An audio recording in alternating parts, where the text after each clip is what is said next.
Hey, I am here at the JD Power Auto Summit today. I'm standing here with Elizabeth Krear. She just got off the stage. She's the Vice President of the Electric Vehicle Practice at JD Power. And you had some really interesting insights around just all of the data that JD Power is able to have access to.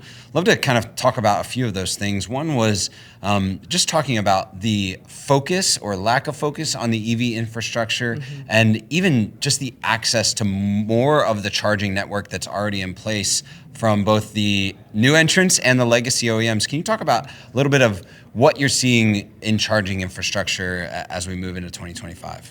Sure. There's been a lot of investment in infrastructure, but we're not seeing that land in terms of EV owners being satisfied with the infrastructure.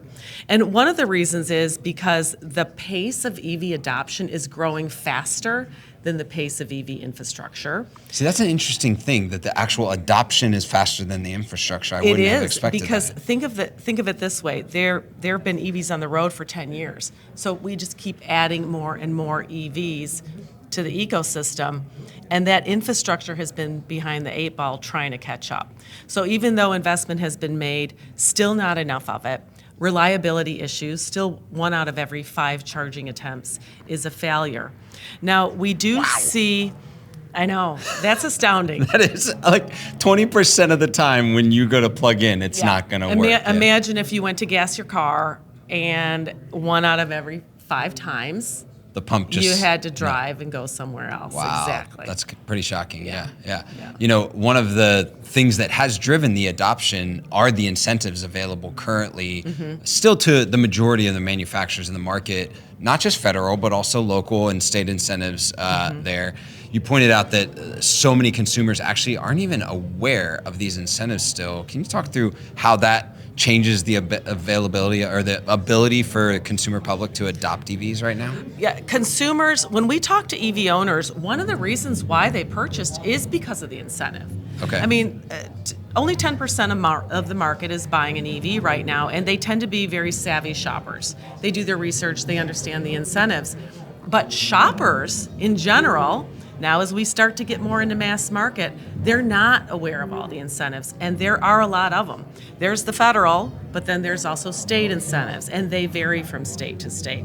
So a lot of research and a lot of education needs to happen to help the consumers understand the total business proposition of owning an EV to determine if it's right for them. Yeah, I think that's an important note, that dealers, our OEMs, our industry partners still doing some like very concerted efforts around education for the market. And the market we looked at, the data says, hey, that 9.1% that we saw as far as market, the market penetration of EVs right now, in Q4 of 2024, looks like it's going to stay flat over 2025.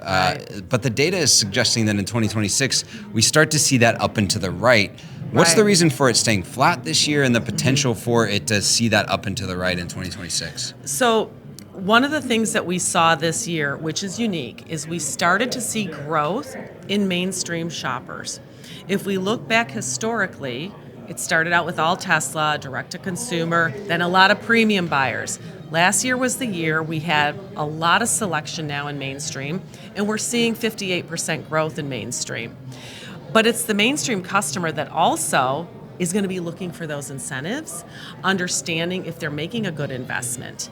And there's a lot of uncertainty, right? Yeah. There's uncertainty with the federal incentive, there's uncertainty in the regulation, and so it's a year that we're calling a reset as the industry sorts all of that out. Gotcha. But then beyond that, product is in the pipeline, and there is momentum with consumers. EV owners tell us they're 93% likely to consider an EV again. Yep.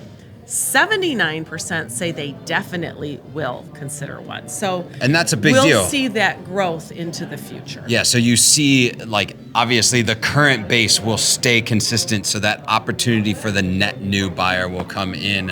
Hey, thank you so much for sharing You're a little welcome. bit of the data, the insights. This event is crucial for the entirety of the industry, kind of understanding the state of the union and the path forward. So thanks for spending some time with us as well. Thank you, my pleasure.